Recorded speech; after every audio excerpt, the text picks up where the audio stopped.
President Muhammadu Buhari presented Nigeria's most ambitious budget in December, $24 billion to be spent mostly on infrastructure, agriculture revitalization, and providing stimuli for local industry.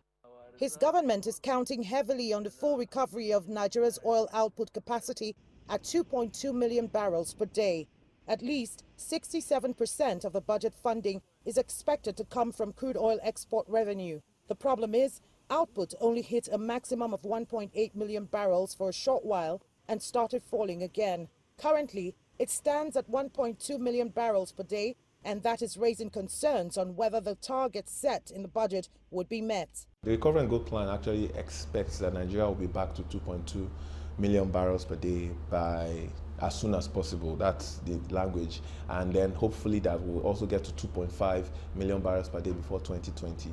That maintenance was very critical at that point. Again, don't forget, Shell is also looking at that field to try and see if they can take FID later this year or early next year on Bonga 4, the phase 4 of that field. So I think in a way it's positive and negative in the sense that production, it has delayed us recovering to the 2.2 million barrels per day that we were targeting.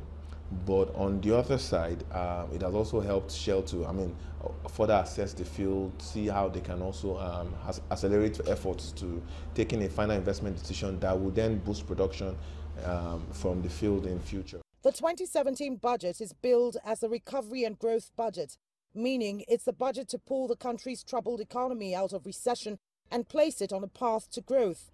For now, the government has managed to negotiate some calm in the oil-rich Niger Delta. What is left is conducting repairs and maintenance of oil infrastructure there.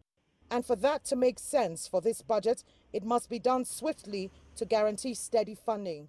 For instance, we expect Focados to be back on by mid-June, end of May, mid-June, stroke mid-June. It's fixed already.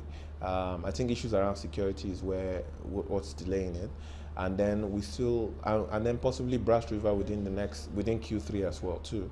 But more importantly, Bonga is back, so April production figures will show a larger output for April. While again, if you also continue to add in Agbami and Akpo as well, you realize that Nigeria is probably back to 1.8 million barrels per day. The passing of the 2017 budget has already been delayed by 4 months, and that's why to date, Nigeria is running on the 2016 budget. That was also delayed by 6 months. It expires in May, so there's mounting pressure on the National Assembly to pass it quickly, but questions of funding will continue to linger around. Kelechi Emekalam, CGTN, Abuja, Nigeria.